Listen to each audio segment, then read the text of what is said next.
Hello hello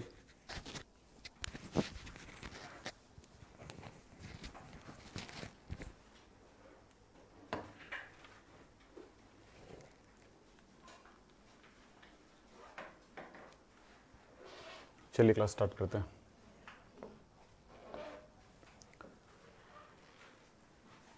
आज कम बच्चे दिख रहे हैं। गुड मॉर्निंग बच्चों। Good morning sir. आज हमें देखना है नया चैप्टर। आज जो पढ़ाया जाएगा इसी के बेस पर आगे की चीजें समझ में आएंगी। अगर आज का क्लास अगर आपने नहीं पढ़ा तो कल के डेट में आपको यहाँ पर सब कुछ जीरो लगेगा। चलिए साहब, हम बात करते हैं। आज है हमारा नया चैप्टर, वो है तत्वों का वर्गीकरण एवं आवर्तता। चैप्टर नंबर 3 आज से स्टार्ट कर लीजिएगा।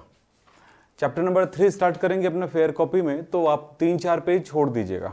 जब प्रैक्टिस कराई जाती है तो उस कॉपी की जरूरत पड़ती है, या आप खुद ही प्रैक्टिस करोगे जब, तो खुद आपको कुछ ना कुछ ऐसी चीजें लिखने की जरूरत पड़ सकती है, तो या प्रैक्टिस करने की जरूरत पड़ सकती है। तो इसलिए कभी भी नया चैप्टर चालू कर दो 3-4 पेज छोड़ दो। अब बात करते हैं तत्वों का वर्गीकरण एवं इतिहास। हम आज देखेंगे तत्वों का वर्गीकरण। बेटा कुछ थ्योरी है इस चैप्टर में। सबसे पहली बात यह है कि तत्वों की वर्गीकरण की आवश्यकता क्यों पड़ी। अब हम ये समझ चुके हैं कि जो प्रकृति में बहुत सारे तत्व उपस्थित होते हैं, जैसे हाइड्रोजन, नाइट्रोजन, ऑक्सीजन, ये सारे तत्व होते हैं। तो इन तत्वों को याद करना, इनके गुणों को याद करना, ये आसान नहीं रहा। यानी अब 1-2 तत्व है तो बता सकते हैं भाई ये नाइट्रोजन, ये ऑक्सीजन, ये हाइड्रोजन है। नाइट्रोजन का ये गुण है, ऑक्सीजन का ये गुण है, हाइड्रोजन का ये गुण है, सोडियम का ये गुण है, ये पोटेशियम का ये गुण है।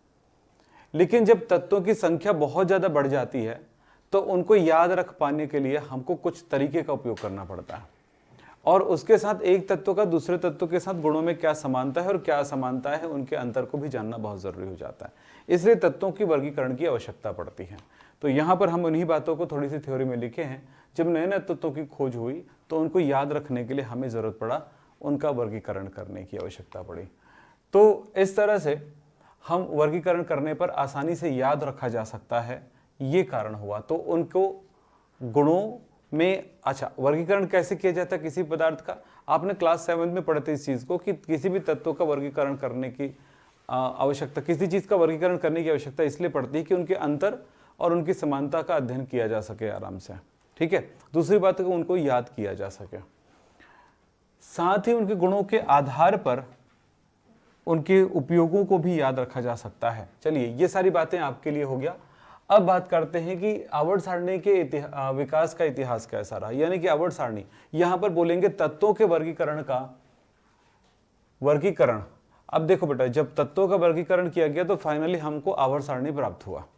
शुरुआत में कोई आवर्त सारणी जैसी कोई चीज नहीं थी, यानी तत्वों को हम वर्गीकृत करने के कई तरीकों का प्रयोग किए। तो तत्वों को वर्गीकृत करने के जो सिस्टम थे, यानी शुरुआत से लेकर के अब तक क्या कदम उठाए गए, उनको हमको पढ़ना है। कौन कौन सा नियम आए और किस तरह से हम तत्वों को वर्गीकृत करते गए।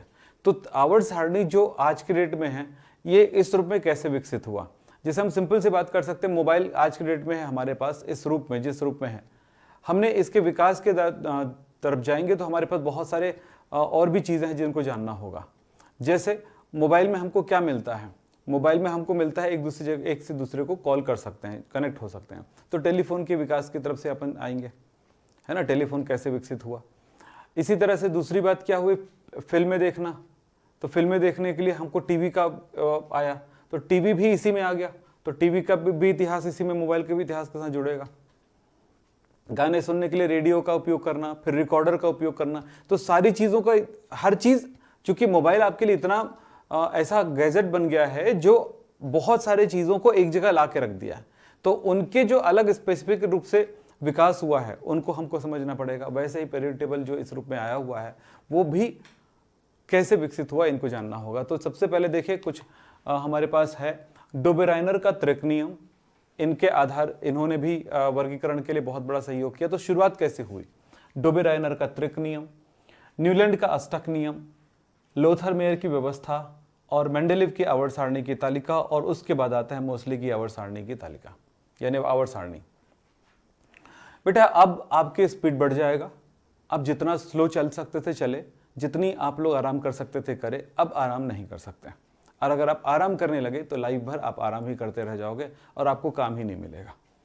ध्यान रखेंगे, काम ही नहीं करना चाहते हो तो आराम में बहुत फायदे हैं, ठीक है। मेहनत करने की जरूरत नहीं पड़ेगी, और जब मेहनत करने की जरूरत ही नहीं पड़ेगी तो फिर लाइफ तो आसान है, दुनिया कमा दूसरे आदमी कमा के देगा, तो यही कहानी होता है इसका। या फिर वैसी जिंदगी जीना जैसे कि लोग ढोते हैं। तो ये याद रखो, आप मेहनत करना शुरू कर दो, ये सब काम आएगा। तो फिर सबसे पहले बात कर रहा हूं मैं डोबेराइनर का त्रिक नियम। त्रिक शब्द पे ध्यान देना, त्रिक मतलब होता है तीन, तीन का नियम है।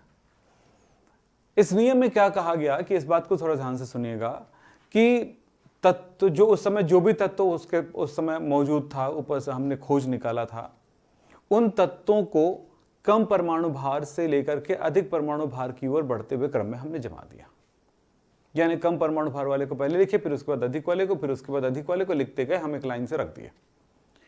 इसके बाद इस नियम ने एक बड़े मजेदार काम किया कि कोई भी पहला और तीसरा तत्व, यानी तीन तीन तत्वों का हमने ग्रुप बनाया। मान लीजिए A B C D E F, ऐसे बहुत सारे तत्व हमारे पास हैं। अब तत्व का नाम ही तो देना है, क्या करना है ना। तो वो तत्व का परमाणु भार क्या है उनको देखा, फिर उन्होंने क्या किया, परमाणु भार के बढ़ते क्रम में रखा। इसका कम होगा, इसका ज्यादा है, ज्यादा वाले को ऐसे लाइन से रखा। फिर कोई भी तीन तत्वों का ग्रुप बनाया, जैसे ये एक तीन तत्वों का ग्रुप बना, फिर ये तीन तत्वों का ग्रुप बना, फिर ये तीन तत्वों का ग्रुप बना, फिर ये तीन तत्वों का ग्रुप, ऐसा नहीं बोलेंगे कहीं से भी। तो ये पहले तीन तत्वों के ग्रुप में ये चीज चेक किया गया कि क्या सचमुच में ये बी जो है इन दोनों तत्वों के बीच का तत्व है कि नहीं है, ये पता लगाने के लिए इसका उपयोग किया गया। मतलब इन्होंने क्या किया, पहले और तीसरे तत्व के परमाणु भारों को जोड़ा और दो से भाग दे दिया। मतलब इनके परमाणु भारों का, पहले और तीसरे तत्व के परमाणु भारों का औसत निकाला, एवरेज निकाला। यानी कि इन दोनों का जोड़ के इस जब भाग दिए तो बीच का निकल गया। एक एग्जांपल बताना चाहूंगा, देखिए यही है इसका नियम।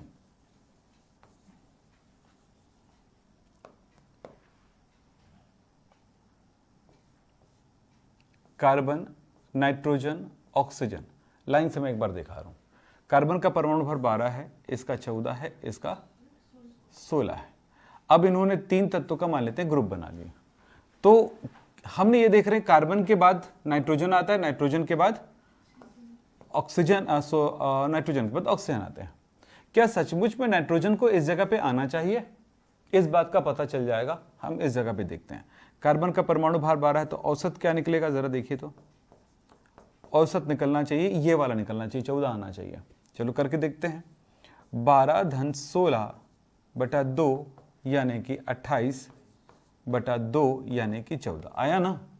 यही बात कह रहा है। तत्वों को ये दिया था 1817 में जर्मन वैज्ञानिक जॉन डोबेराइनर ने। तत्वों को परमाणु भार के बढ़ते क्रम में व्यवस्थित कर तीन तीन तत्वों का सेट बनाते गए। बीच वाले तत्व का परमाणु भार अन्य तत्वों के परमाणु भार का औसत होगा। बीच का तत्व वाला है, इसका परमाणु भार जो है इन दोनों तत्वों के परमाणु भारों का औसत होगा। लिखा है लाइन से, यही है आपका इसका सिद्धांत।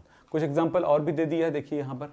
जैसे लिथियम, हम यहाँ पर लिथियम लेते हैं, सोडियम लेते हैं, पोटेशियम लेते हैं, तो किसी ग्रुप में एक ग्रुप में रख लेते हैं तो भी क्या ऐसा मिलता है। तब देखो इसका लिथियम का हमारा 7 होता है, इसका 23 होता है, इसका 39 होता है। तो इनको जोड़ेंगे और 2 से भाग देंगे तो 23 मिलना चाहिए, मिला। तो चाहे आप ऐसे रखते हो या ऐसे करके जमा रहे हो, उस दोनों कंडीशन में किन्हीं दो तत्वों का परमाणु भार, यानी आवर्त सारणी में चेक करके देखिएगा कहीं पर भी, ये हर जगह पे ये सही साबित नहीं होता, कहीं पर फेलियर भी है। तो शुरुआत में तो सही साबित होता है, लेकिन लास्ट आखिरी बड़े बड़े तत्वों की तरफ जाते हैं तो ये गलत हो जाता है। इसलिए ये सिद्धांत को बाद में ये आधुनिक रूप में नहीं आ पाया, यानी कि ये सिद्धांत को छोड़ देना पड़ा आगे जाके। ठीक है, हर किसी का कोई ना कोई दोष भी है, तो हमारा नियम क्या है ये जानना जरूरी है। लोथर मेयर का ये बता, डोबेराइनर का ट्राइड नियम क्या है ये जानना जरूरी है। तो हर एक नियम को आपको जानना है। अक्सर ये होता है आपके स्कूलों में कि जो चीजें जरूरत की चीजें उनको छोड़ दिया जा रहा है। जैसे ये है, आपको इससे मतलब नहीं है, आपके स्कूल में एक लाइन पढ़ाया जाएगा, अगर जिस चैप्टर को पढ़ाया जाएगा तो आप मेंडलीव के आवर्त सारणी का नियम पढ़ लीजिए और आधुनिक आवर्त सारणी का नियम पढ़ लीजिए, दोनों का नियम क्या है, और उसके बाद फिर वही 2-4 आवर्तिता। ऐसे मत पढ़िए बेटा, ऐसे में परेशानी पड़ जाए। अब थोड़ा स्पीड बढ़ाना है आपका, 7 बजे क्लास स्टार्ट होना है, 7 से 7:05 हो गया अलग बात है, लेकिन उससे लेट मत करिएगा। चलिए हो गया ये काम। तो ये हुआ, सब जगह चेक कर लीजिएगा, मैं कुछ एग्जाम्पल बता दिया हूं, ठीक। तो ये हो गया आपका एग्जाम्पल। अगला है न्यूलैंड का अष्टक नियम। ये बहुत इंपॉर्टेंट है, एग्जाम में आता है। अष्टक नियम 2 जगह आएगा, एक अष्टक नियम यहां पे आएगा इस चैप्टर में, और एक अष्टक नियम आएगा चैप्टर नंबर 4 में, लेकिन दोनों अष्टक नियम अलग है। ये न्यूलैंड का अष्टक नियम है और वो अष्टक नियम है। न्यूलैंड का अष्टक नियम तत्वों के वर्गीकरण के लिए है, और जो दूसरा अष्टक नियम है वो तत्वों की क्रियाशीलता के लिए है, संयोजकता के लिए है, बंद बना सकता है कि नहीं इसके बारे में बताया के लिए है। तो न्यूलैंड का अष्टक नियम ये क्या कहता है, जरा देखिए, पढ़ के देखो एक बार।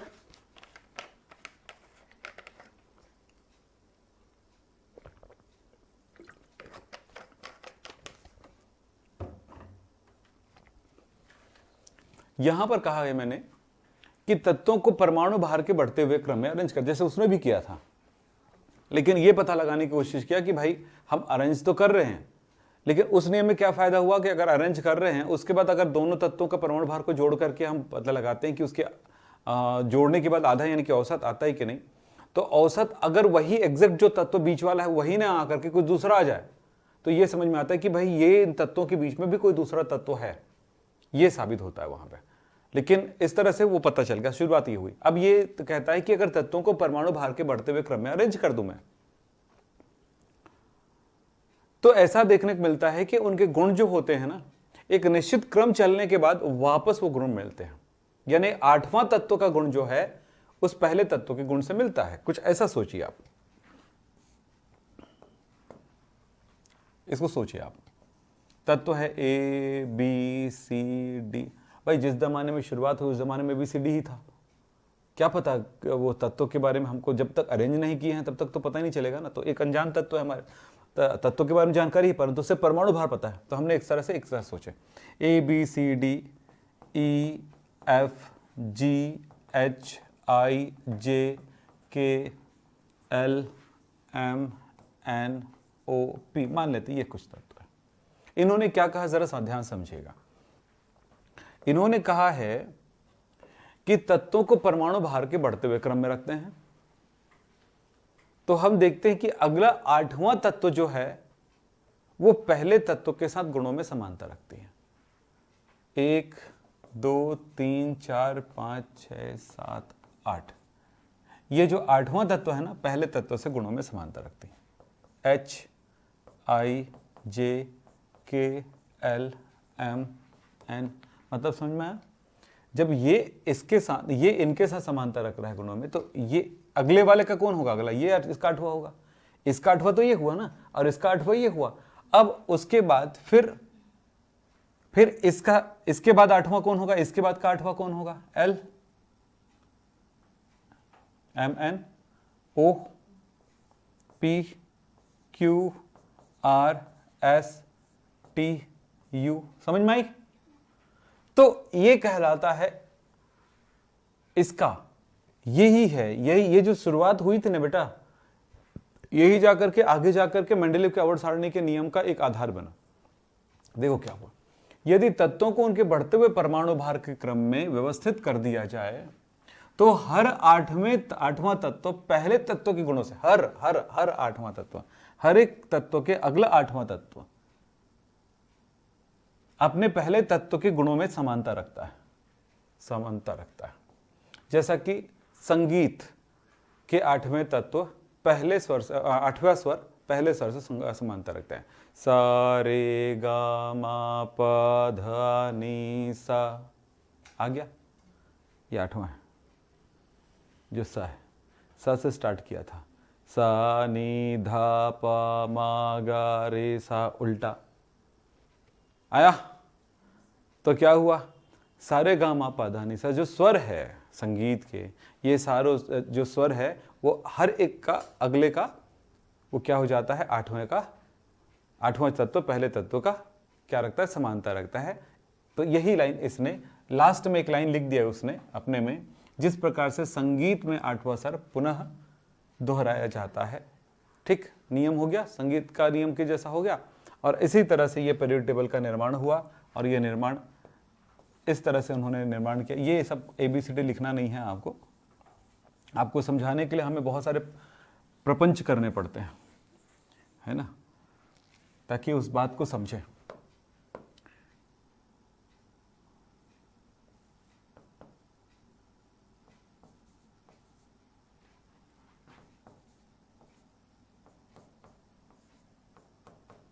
यहां तक का नियॉन का खोज नहीं हुआ था उस जमाने में। अगला तत्व कौन आया? सोडियम। इस तरह से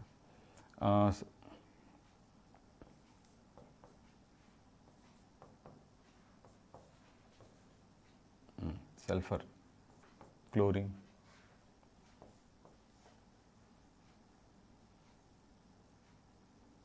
क्या होगा? हाँ, सी कैल्शियम। इसके बाद क्या होगा?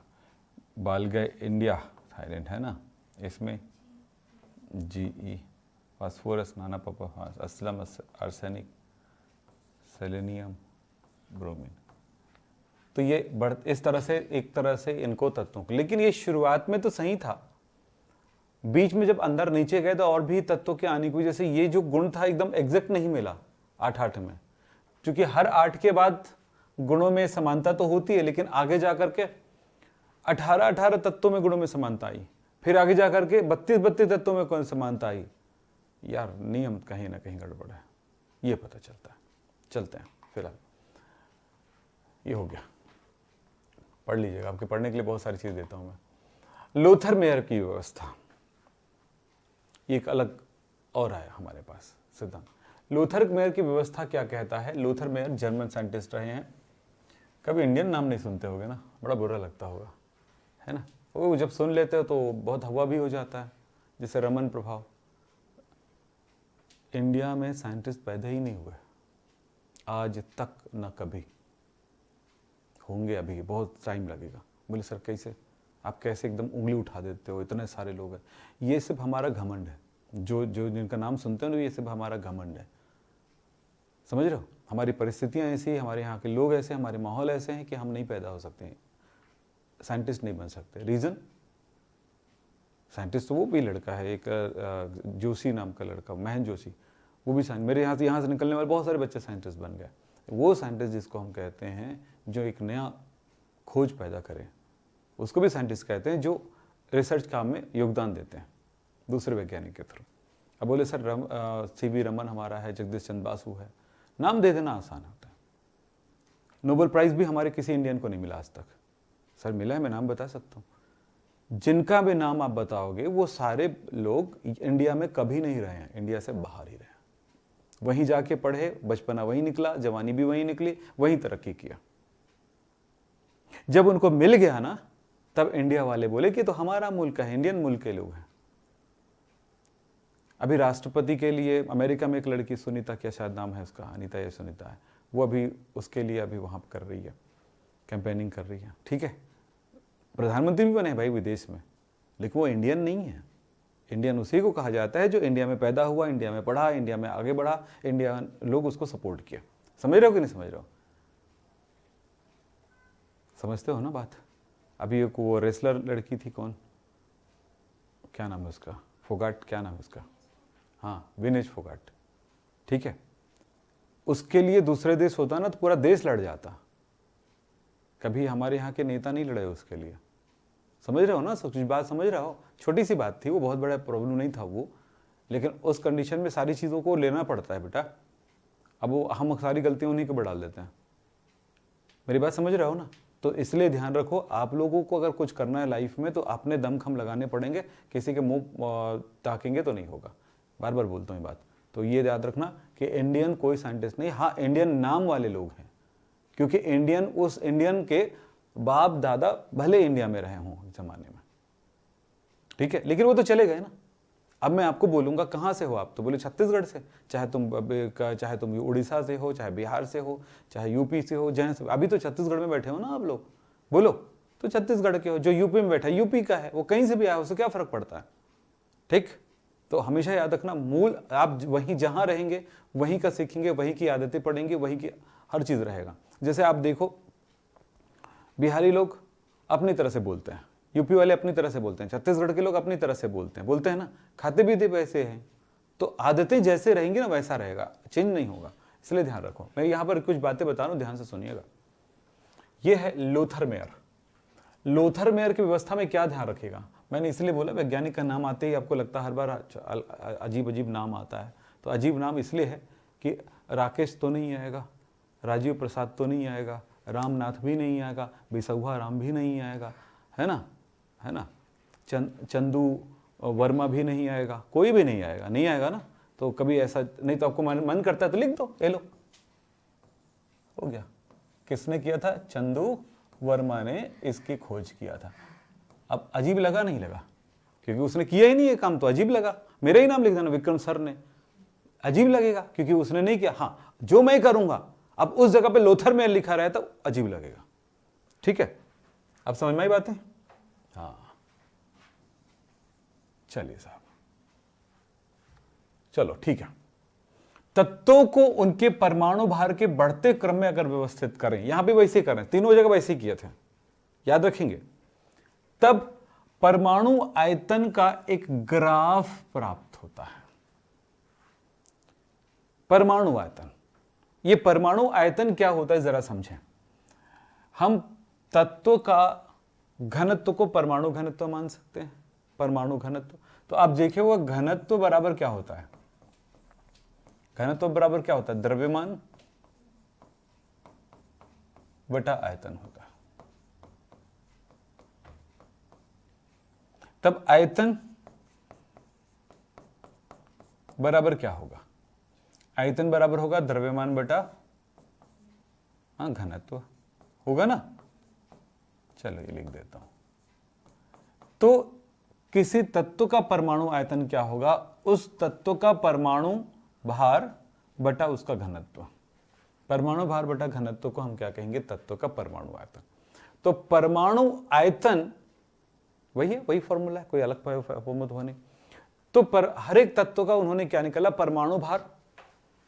तो सबको पता था, पहले से पता था, वैज्ञानिक काम कर रहे थे तो तत्वों का नाम रखते समय उसको बताते समय उसके परमाणु भार लिख देते थे।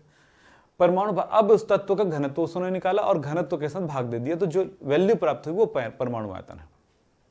उन्होंने परमाणु आयतन निकाला अलग अलग तत्वों के साथ और एक ग्राफ बनाया इस टाइप से। इस तरफ उन्होंने लिया परमाणु भार, यानी अलग अलग परमाणु भार वाले तत्वों को अलाइन से रखते गए, ठीक। और उन तत्वों का परमाणु आयतन की वैल्यू क्या रखा? किसी तत्व का परमाणु आयतन ज्यादा है, किसी तत्व का और ज्यादा है, किसी तत्व का और कम है। इस तरह से एक अलग अलग तत्वों के लिए, तो इस तरह से इन्होंने एक ग्राफ देखा, इस तरह से उन्होंने ग्राफ देखा। इस ग्राफ के आधार पर यह कहा कि ग्राफ में ये ग्राफ का एक पार्ट हो गया ना, ये दूसरा पार्ट हो गया ना, बोलो, दिखाई दिया? एक उठान आता है, फिर उसके बाद ये डाउन चला गया, दूसरे वाला ग्राफ का पार्ट हो गया ये वाला। चलिए यहां से एक, ठीक, तीसरे वाला ग्राफ का चला गया ये वाला, रेड दिखाई नहीं देगा, ठीक है। तो इस तरह से ग्राफ आपको दिखाई दिया। तो उन्होंने कहा कि ग्राफ में समान स्थितियों को, जैसे ये वाला स्थिति, ये स्थिति हो गया, ये स्थिति हो गया, ये स्थिति, ये समान स्थितियां हो गई, तो एक तत्व आ गए, यानी समान गुण वाले तत्व इस जगह पर आए। फिर इसी तरह से ये अगला आ गया, चलो x y z। तो क्या बोला, ध्यान रखें, समान गुण वाले तत्वों की वक्र में स्थिति समान होती है। ग्राफ का जो लाइनें हैं, ऊपर वाले पॉइंट समान स्थिति होंगे, सबका ऊपर ऊपर ऊपर हो गया, सबका नीचे नीचे नीचे हो गया, ठीक। तो यहां पर बोला है कि ग्राफ बनाने पर समान गुणों वाले तत्वों की वक्र की स्थिति समान होती है। ग्राफ बनाने पर समान गुणों वाले तत्वों की स्थिति समान होती है। ये ग्राफ मैं आपको दिखा देता हूं जो बुक में प्रिंट है। इस ग्राफ को देखिए ध्यान से। ये एक ग्राफ यहां से तैयार हो रहा है। ये परमाणु द्रव्यमान है ना, ये आयतन है। तो आयतन के लिए ऊपर नीचे आएगा और ग्राफ तत्व की परमाणु भार बढ़ते हुए आगे क्रम में। तो आपने देखा यहां पर ये लिथियम दिखाई दे रही है। ग्राफ यहां से ऐसे चला, यहां पर सोडियम दिखाई दे रहा है। तो ये ऊपर वाला हिस्सा लिथियम, इसके गुण इससे मिलते हैं। तो यहां पर ये क्या हुआ, लिथियम, सोडियम। इसी तरह से ये ग्राफ का एक बढ़ते हुए चला गया। तो एक है ना, ये सोडियम नहीं है, ये वाला सोडियम बेटा। ग्राफ को ऊंचाई ये आ रहा है ना, ग्राफ को ऊंचाई आ रहा है। तो ये सोडियम है, रुक जा काला कर देता हूँ ये। फिर इस ग्राफ के बाद ये ग्राफ को ऊंचाई वाला पॉइंट मिला। तो समान स्थितियों में कौन आया, समान गुणों वाले तत्व। यानी कि हमने आज के डेट में जानते हैं समान गुण वाले तत्व एक ही वर्ग में रहते हैं, एक ही समूह में रहते हैं। जो आज आवर्त सारणी विकसित हो गया, इस आधार पे हमें पता चल गया। ये बात हमारे लिए आसान हो जाता है समझना। ठीक है, दूसरी तो समझ में आ गया। तो इसी तरह से देखिएगा यहां पर इस ग्राफ के यहां पर नीचे उतरता हुआ भाग है ये वाला।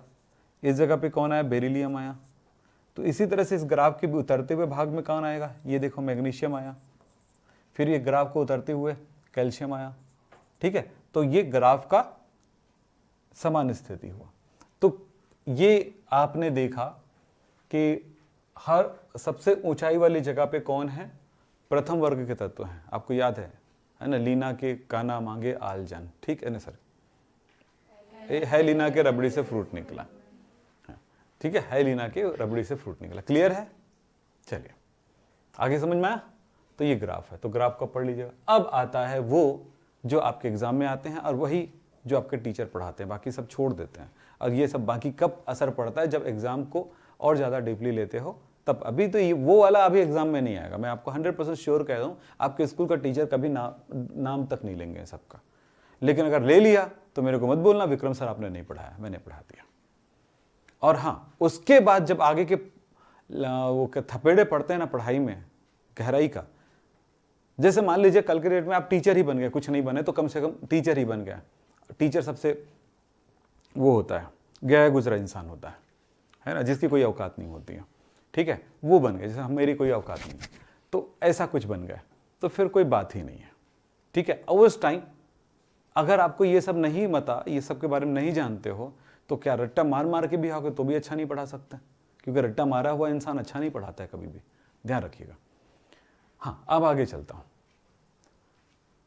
सीधा सा है। तत्वों के भौतिक और रासायनिक गुण, उनके परमाणु भारों के आवर्ती फलन होते हैं। यही तो रट्टा मारे हो। यस, यही याद है।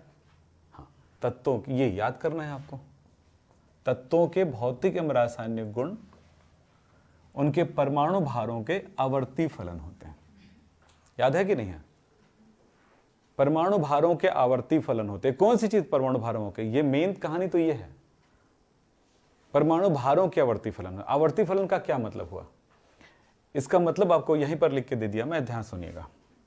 इसका मतलब होता है तत्वों को परमाणु भार के क्रम में जमाते हैं, समझ रहे हो ना, परमाणु भार के क्रम में जमाते हैं, तो एक निश्चित क्रम के बाद समान गुण वाले तत्व उसी क्रम में व्यवस्थित होते हैं। तब न्यूलैंड का स्टक नियम ने कोई गलत नहीं किया था, उन्होंने बस कहा था 8 तत्वों के बाद बोला था, इसीलिए वो गलत हुआ था। आज पता चल गया पहले 8 तत्व, पहले 2 ही तत्वों के बीच आ जाता है सबसे पहले, फिर उसके बाद 8 तत्वों के बाद गुणों में समानता आती है, फिर 18 तत्वों के बीच में गुणों में समानता आती है, फिर 32 तत्वों में गुणों में समानता आती है। तो एक निश्चित क्रम चलने के बाद गुणों में समानता आती है, ये बोला गया। हो गया, गुणों में पुनरावृत्ति होती है एक निश्चित अंतराल के बाद। ठीक है, यही है नियम आपका, लिख दिया। आवर्त सारणी के क्या लक्षण हैं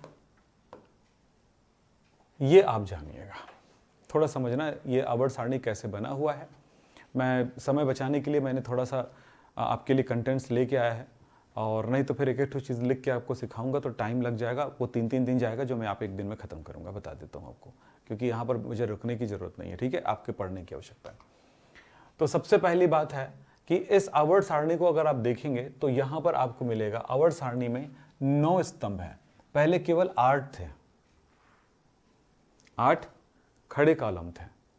अब 9 आ गया है। मेंडलीव ने जिस समय बनाया उस समय 8 थे। सर मेंडलीव को बताओ ना भाई, जब खोज होने लगे मेंडलीव के बाद भी। अच्छा एक बात और बता दो, मेंडलीव ने जो अपना सिद्धांत दिया, जो नियम दिया, और मेंडलीव ने जो आवर्त सारणी तैयार किया, वो आने वाले 100 सालों तक इन्होंने राज किया। समझ रहे हो? आप सोच सकते हो कितनी लंबी उन्होंने अपने विश्वसनीयता बनाए रखा। जो आधुनिक आवर्त सारणी है अब लंबा चलेगा, उसके बारे में अब कुछ नहीं है, सब कुछ खोज उस लेवल तक हो चुका है। कुछ होगा तो मुझे नहीं लगता कि आने वाले टाइम पे आवर्त सारणी जो अभी जो तुमको मैंने जो याद कराया वो अब खराब होगा, वो ऐसे ही रहेगा। क्योंकि साइंस का एक रूप हमने तय कर लिया है, बहुत बड़ा रास्ता तय कर लिया है। हर चीज़ को एक समय आने तक परफेक्ट हो जाना होता है, ठीक है। अब बोले इंसान का जो अभी का रूप है मुझे लगता है कि ज़्यादा खूबसूरत है ना। अब बोले आने वाले टाइम में बोलते हैं ना कि दांत नहीं रहेगा, ऐसा हो ही नहीं सकता बेटा। मैं तो हाँ, ये नहीं रहेगा तो नकली लगाएंगे, लेकिन लगाएंगे, है ना। कान का ये पिन्ना नहीं रहेगा, तो मैंने कई लोगों का पिन्ना तो इतना बड़ा बड़ा देखा है। जैसे मेरी दादी की थोड़ी बड़ी थी, मेरे दादा का थोड़ा छोटा था, है ना। तो ऐसा भी देखा, दोनों लंबे लंबे थे ऐसे ऐसे, है ना। मेरी बुआ लंबी है, मेरे चाचा नहीं है, और मेरे दादा मेरी दादी लंबी थे। तो एक दिन मैंने पूछा आपकी उम्र में होकर के मैं क्यों छोटा हो गया? तो फिर मेरे घर वाले बोले तेरी मम्मी को देख। अच्छा, इसी कारण है। अब आदि बोलता है आपने गलती किया, तो बताऊंगा ठीक नहीं, छन छन बज रहा है वो, छम छम मेरा छम छम आ जाएगा, बाद में मत करो। तो ठीक है, तो ये स्तंभ है, 9 स्तंभ होते हैं ना, कॉलम 9 होते हैं। उसका नाम क्या रखा गया? देखो ये रोमन नंबर में रखा गया ना, 1 2 3 4 5 6 7 8 9 10 8 तक। उसके बाद अगला लास्ट वाला 0। अरे बिस्किट तो भेज देते, हाँ बिस्किट तो भेज देते, हम तरस जाते हैं। ले पी ले, है ना, ऐसा है। तो चलिए 1 से लेकर के 8 तक रोमन नंबर में लिखेंगे। और अगला जो बाद में जो खोज हुआ 0 वर्ग के तत्व, यानी जिसको कहते हैं अक्रिय गैस है, वो बाद में खोजा गया। तो वो 9वें जो वर्ग है, 9वें जो ग्रुप है या स्तंभ है, वो क्या कहलाएगा? ये 0 के नाम से जाना गया उस टाइम पे, ठीक है, 0 समूह के नाम से, ठीक। क्योंकि संयोजकता उसकी कितनी है? 0। फिर आता है 7 क्षैतिज, यानी ऐसे क्या होते हैं? आवर्त होते हैं। प्रथम 7 समूहों को 2 उपवर्गों में बांटा गया है, ए और बी में। दिखाऊंगा आपको आवर्त सारणी जो मेंडलीव ने बनाया था, ध्यान से सुनिए बस इसको। प्रथम जो 7 है, 1 से लेकर के 7 तक, वो कैसा है?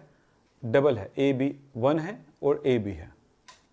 फिर कहा गया है 8वां जो है उसमें 9 तत्व हैं, इनको त्रिक कहा जाता है। त्रिक यानी 3-3 तत्व रखे गए हैं अलग अलग आवर्त में एक साथ, एक वर्ग में 3-3 तत्वों का ग्रुप है, जिसको त्रिक कहा गया। फिर इसके बाद 0 वर्ग है, एक अगलास्ट वाले को निष्क्रिय समूह कहा गया, निष्क्रिय गैस। फिर लिखा गया समूह ए तथा समूह बी के तत्व आवर्त सारणी में आवर्त 4 से स्टार्ट होता है। शुरू से नहीं, ए बी नहीं है, वो स्टार्ट तत्व कहां से आते हैं?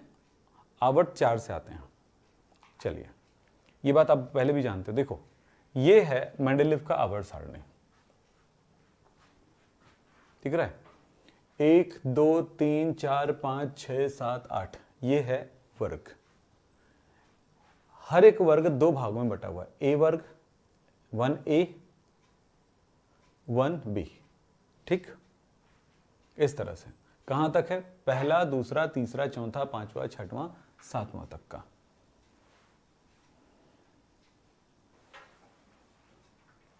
Thank you. Hey thank you. चलिए, हम शादी से पहले भी छेड़ते थे, शादी के बाद भी छेड़ते हैं। किसी को कोई आपत्ति इस समाज को नहीं है ना? हाँ तो ठीक है। चलिए साहब, आदमी शादी से पहले छेड़ता है, शादी के बाद छोड़ना बंद कर देता है, क्योंकि अब डर लगता है उससे। हम डर डर के छेड़ देते हैं। चलिए, हो गया? कहां तक चले गए? 8 तक। ठीक, 8वां जो ग्रुप है वो ABC में नहीं बटा हुआ है। ठीक है, 3-3 तत्वों का समूह है। फिर क्या बोला गया? बी कहां से स्टार्ट होता है? आवर्त नंबर 4 से। देखो आवर्त 4 है ये, ठीक है। और यहां पे देखो कहां से मिलेगा? यहां, ये देखो बी मिला, बी तत्व, बी आवर्त। ये देखो ये ए वाला पार्ट है बेटा, ये वाला बी वाला है, तो यहां पे मिला ये, समझ रहे हो? चौथे से। तो जो लाइनें लिखा अब समझ में आ गया होगा। ठीक, तो हर एक वर्ग 2 ए और बी उपवर्गों में बटा हुआ है। आवर्त सारणी समझ में आया? तो क्लियर है? मैं अब क्या बताऊं, पूरी बात क्लियर हो गया आप? ठीक, तो ये बातें यहां पर कहा गया। तो आवर्त सारणी जो अब मेंडलीफ ने दिया था उसकी विशेषताएं ये थी। ठीक, अब पढ़ना चाहो तो पढ़ो, नहीं पढ़ना मत चाहो, को रटवा रहा है तुमको, न रटने के लिए बोलेंगे। हाँ, बाद में यहां पे जोड़ा गया वो शून्य वर्ग, जिसमें यहां पर हीलियम, याद है ना, ही नी अर कर जीरो पर रन आउट, याद किया कि नहीं किया?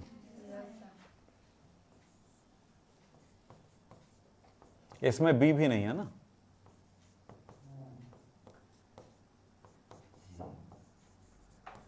ठीक, रन आउट। तो इस तरह से, तो ये बाद में आया, मेंडलीफ ने तो यहीं तक खोजा था। अच्छा, कई जगहों पर कुछ बातें रही हैं, इसको समझेंगे। आवर्त सारणी की उपयोगिता के बारे में बात करें कि आवर्त सारणी का क्या उपयोग है। हमें इनके या तो सिर्फ हेडिंग याद कर लेने हैं या फिर डिटेल में पढ़ना है। थोड़ी थोड़ी बात इससे रिलेटेड क्वेश्चन हो सकते हैं। फिलहाल आवर्त सारणी का नियम क्या है? तत्वों के भौतिक एवं रासायनिक गुण उनके परमाणु भारों के आवर्ती फलंग, परमाणु भार याद रखिएगा। आधुनिक आवर्त सारणी का नियम जिसको मोसले ने दिया था, उसने कहा था परमाणु क्रमांक। तो क्या हुआ? तत्वों के भौतिक एवं रासायनिक गुण उनके परमाणु भार, लिखने आना चाहिए, बोलने आना चाहिए। भौतिक और रासायनिक गुण, तत्वों के भौतिक और रासायनिक गुण क्या होते हैं? परमाणु भारों के आवर्ती भार। तो बोल पाओगे? छोटी छोटी बातें, रट्टा ही मत मार रही है हर चीज का, ठीक है। तो यहां पर देखेंगे तत्वों के अध्ययन में सहायक जब आवर्त सारणी बना तो हमारे लिए उसको स्टडी करना हमारे लिए आसान हो गया, आसान होता भी है। नए तत्वों की खोज भी उस टाइम हुई, मेंडलीफ ने कुछ नए तत्वों की खोज भी किया आवर्त सारणी के आधार पे अपना बनाते बनाते। और जब नया खोज हुई रियल में, वो तत्व प्रकृति से पता चला, तब फिर जो उन्होंने बताया था उसी जगह पर जाके सेट भी हो गया। क्योंकि जब तत्व प्राप्त होगा तो उसका परमाणु भार कितना है वो हम निकालेंगे ना, परमाणु क्रमांक, परमाणु भार क्या पता लगाएंगे ना। ऐसा थोड़ी है कि नहीं यार ये जगह खाली यही भी डाल देते हैं और इसका गुण ये लिख देते हैं, है ना। एक तत्व मैंने खोजा और मैंने लिख दिया ये ठोस होता है, ठीक, और इनमें विद्युत आयनन ऊर्जा इतनी होती है, ये होता है, इतना होता है, ऐसा मैंने अपनी मर्जी से लिख दिया और जाके वहाँ पे चिपका दिया, हो जाएगा क्या? अब मैं प्रयोग करूंगा, पता चला ये गुण है, ये ऐसा ऐसा है, और उसके बाद ये पता लगाता हूँ कि इसका परमाणु भार इतना है, और वो तो ऑलरेडी वहाँ पे कोई तत्व लटका हुआ है ना। और मैं यार सारे गुण भी उससे मिल रहे हैं, तो मतलब क्या हुआ? मेरे खोज क्या हुआ? वो तो वही है, वो तो वही है ना जो वहाँ पर लटका हुआ पहले से, नया मैंने क्या खोज कर डाला। तो ये भी याद रखिएगा। तो जो भी है यहाँ पर याद रखिएगा, परमाणु भार ज्ञात करने में सहायक है। संदिग्ध परमाणु, यानी जिन तत्वों के परमाणु भार उस टाइम कुछ गड़बड़ थी उसको ठीक करने में जरूरी था। तो मैंने यहाँ पर थोड़ी थ्योरी लिख दिया आपके बुक के अनुसार। जो भी बुक आपके पास होगा सब में एक ही टाइप का लिखा रहता है, थोड़ा सा इधर उधर लिखा रहता है, तो पढ़ सकते हो, एक बार पढ़ो। मैं थोड़ा सा ये ले लेता हूँ, 2 मिनट लगेगा, नहीं ठंडा हो जाएगा। क्या बोला है? तत्वों के अध्ययन में सहायक, है ना। तो क्या मतलब है? पढ़ो एक बार, बताओ मेरे को।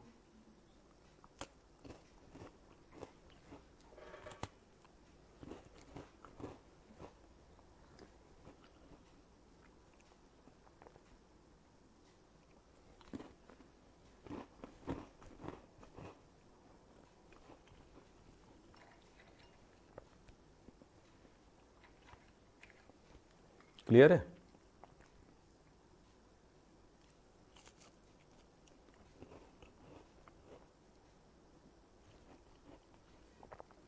एक ही वर्ग में आने वाले तत्वों के गुण लगभग समान होते हैं, लेकिन आवर्तों में अगर देखें तो हर एक आवर्त का एक वर्ग से दूसरे वर्ग में जब जाते हैं तब उनके तत्वों में क्या होता है, गुणों में समानता है जो क्रमिक रूप से परिवर्तित होती है। समझ रहे हैं? और ये गुणों में कैसे परिवर्तन होता है इसके बारे में हम बाद में बात करेंगे, अभी इतना ही। क्या बोला गया, बोलो।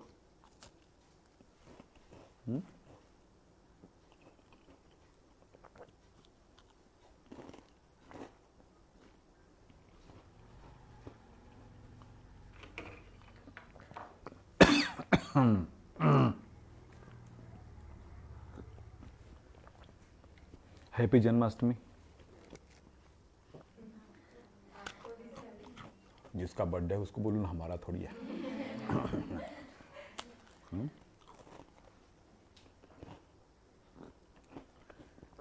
वो क्या हुआ, जिस टाइम मैं पैदा हुआ था ना पहली बार, तो अरे बहुत गड़बड़ हुआ। मेरे पापा क्या किए, एक वो उसमें बढ़िया कपड़े में लपेटे और टोकनी में लेके ना वो दूसरे गांव में छोड़ने चले गए। नदी वदी क्रॉस के ऊपर से सांप देखा, मैं लात मारा उसको। तभी जा करके वो सांप भी परेशान नहीं किया। ऐसा तुमने कभी सांप देखा है? एक साथ 5-5 तो सांप आ गए ऐसे। बहुत गुस्सा आया मेरे को। फिर उसके बाद वहाँ छोड़ दिया। तो उस टाइम बर्थडे हुआ, कोई मनाए भी नहीं। कंस मामा तो बहुत खतरनाक थे मेरे। बाद में उसको फिर क्या है, कंस मामा को थोड़ा सा सबक सिखाना पड़ा। वो मेरे कारण अपने लिए नहीं, आदमी जब तक पर्सनल ना हो तब तक तो लड़ाई करते ही नहीं ना। हर एक लड़ाई में, हर एक क्रांति में पर्सनल प्रॉब्लम है, समझ रहे हो? जब तक पर्सनल हो लड़ेगा नहीं।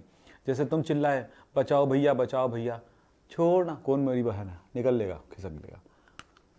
उसकी बहन के ऊपर उंगली उठाया, देख लिया ना किसी ने, दोनों आंख नोच लेगा वो।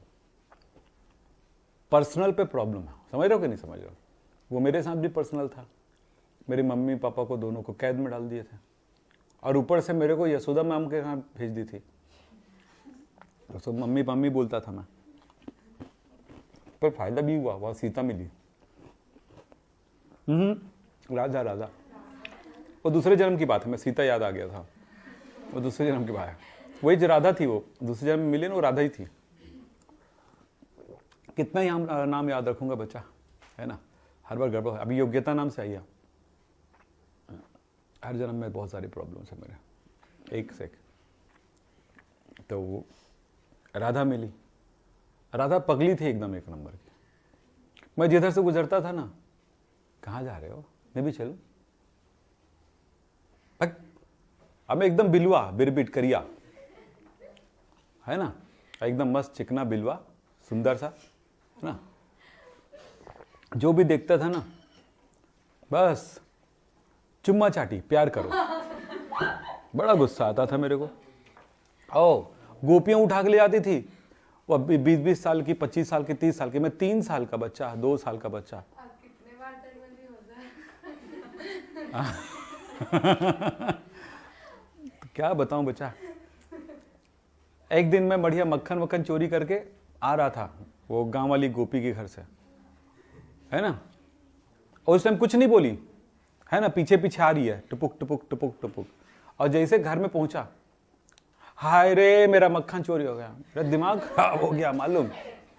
मम्मी मेरे को मारी, दूसरी वाली जो मम्मी थी ना, बहुत प्यार करती थी, बहुत बहुत बहुत प्यार करती, बहुत अच्छी थी। वाह मम्मी, है ना। वो मेरे को सजा देती है, मैं भी जानता हूँ वो प्यार से सजा दी है ना। मैं भी बोला ठीक है कोई बात नहीं। खंबई उखाड़ दिया मैं उनके, जिसमें बांधी थी उसका, है ना, और जाके खा पी के और वापस आके बांध लिया अपने खुद को जा। मम्मी उसको भी जानती थी, बोली बच्चा नटखट है। ऐसे बहुत सारी घटनाएं हुई मेरे साथ, है ना। क्या क्या बताऊं मैं। जब राम बना तो बहुत सीधा रहना पड़ा मुझे, एकदम सीधा, है ना, ऐसे। हाँ पिताजी, ऐसा रहना पड़ा। वहां भी मेरा पर्सनल था, मामा को मारना पड़ा। यहां भी पर्सनल है, सीता को उठा के ले गए यार, सेकंड जन्म में, समझ रहे हो। सीता को उठाना मामूली बात है, हाँ? मेरी वाइफ थी वो, मैं छोड़ा नहीं रावण को, ऐसे पटक पटक के मारा ना। लेकिन फिर भी उसको तरीके से, मतलब बड़ा वो सहजता से मारा उसको। ऐसा नहीं था कि मतलब उसको गाली दिया, मैं नहीं दिया। उस टाइम में थोड़ा सा राम था, चलो सीधा। मर्यादा पुरुषोत्तम था, मुझ में मर्यादा थी। क्या बोलूं मैं, बताऊंगा बाद में कभी कभी का। बहुत सारी कहानी जन्मों का, कई जन्म गुजारे मैंने। तत्वों के अध्ययन में सहायक कहना है ये कि बहुत सारे तत्व आ गए और उन तत्वों को आवर्त सारणी में अरेंज करने के बाद हम उनके गुणों को अध्ययन करते हैं। अब ये गुणों का अध्ययन किस प्रकार से होगा बेटा, ये टॉपिक खत्म होने के बाद ही क्लियर होगा। लेकिन हाँ, किसी भी वर्ग के जो तत्व होते हैं उनके गुणों में काफ़ी समानता होती है, भौतिक गुणों और रासायनिक गुणों में। अब भौतिक गुण क्या होता है, रासायनिक गुण क्या होता है, छोड़ो ना, गुण तो होते हैं ना। कोई तो गुण होगा नहीं, इनका गुण अलग है, इनका गुण अलग है। मेरा राम था तो अलग गुण था, कृष्ण था तो अलग गुण है ना। तो गुण तो बताया ना, तो मेरा ही गुण कई तरह से बचे। अभी यहाँ पे मेरा गुण अलग है, ठीक है। तो हर टाइम अलग अलग होते हैं। अभी मैं बिस्किट खा रहा था, उस टाइम मैं लड्डू खाता था, मक्खन खाता, तो अलग अलग टाइमिंग आया है ना। जब मैं गणेश था, वो बाद में बताऊंगा, वो बर्थडे आएगा तब फिर हैप्पी बर्थडे बोल देना, ठीक है। तो आज मेरा वो वाला जन्म का बर्थडे है, तो आप सबको आप सबके द्वारा बोलना चाहिए मुझे हैप्पी बर्थडे सर। तो मेरा हैप्पी बर्थडे उस टाइम का रहा। अब मैं कितने का बताऊं, कल भी मेरा बर्थडे है, परसों भी है, अति हो गया, इतने सारे जन्म लिए मैं।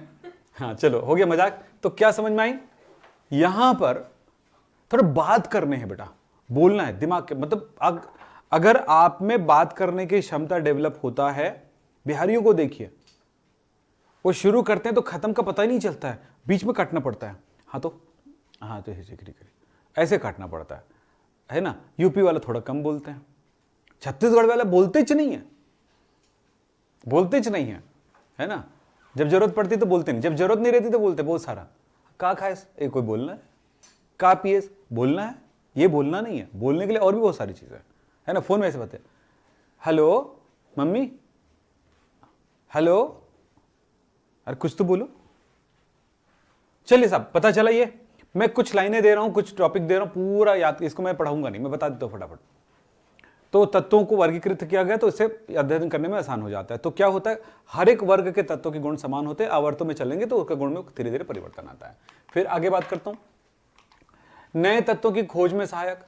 उस समय आवर्त सारणी में जब बनाए इन्होंने, तो क्या हुआ, जब आवर्त सारणी बनाए तो पूरा का पूरा एक टेबल बना तो तत्वों को गुणों के आधार पर और परमाणु भार के बढ़ते के क्रम में आधार पर रखा। जब रखा तो यह पाया कि उनके गुण जो है, कुछ ऐसे गुण तत्व थे वहां पर। जब रखा तो पता चला कि यार यहाँ पर मेरे को कोई तत्व नजर नहीं आ रहे हैं। टेबल में जब रखा तो वहां पर लगा कि इस जगह पे तत्व नहीं रखा जा सकता, तो जगह खाली हो गया। तो जो जगह खाली था उन तत्वों के लिए मेंडलीफ ने पड़ोसी तत्वों के गुणों को अध्ययन करके ये बताया कि जो नया अगर ये तत्व प्राप्त होगा जिस समय, इसके गुण ये होंगे। जैसे कुछ तत्व उस जमाने में पता नहीं था, जैसे स्कैंडियम उस जमाने में नहीं था, गैलियम नहीं था, जर्मेनियम नहीं था। तो इनकी उनको जानकारी दिया किसने, मेंडलीफ ने। पढ़ लीजिएगा, पढ़ के आइएगा, ठीक है। तो उस जमाने में उन्होंने इसका नाम क्या रखा, देखिए यहां पर स्कैंडियम का नाम रखा एका बोरॉन, ठीक है। स्कैंडियम का क्या नाम रखा, एका बोरॉन। इसी तरह से गैलियम का नाम रखा एका सिलिकॉन, ठीक। देख लेना, गंदा तो नहीं दिख रहा है ना, आप देख लेना। हाँ, फिर इसी तरह से गैलियम के बाद आया हमारे पास जर्मेनियम का उन्होंने नाम रखा एका एल्यूमिनियम। ये याद रखना आप लोग। जब बाद में इन तत्वों की खोज हुई तब बताया उसने कि बिल्कुल जैसा मेंडलीफ ने कहा था वैसे ही गुण है। तो आवर्त सारणी का निर्माण नए तत्वों की खोज के लिए भी जरूरी था, यानी उस समय नहीं था, लेकिन हो सकता है ऐसे तत्व मिलेंगे। Okay, thank you. कल पूरा पढ़ के आना, पूरा नोट्स रहेगा आपके पास।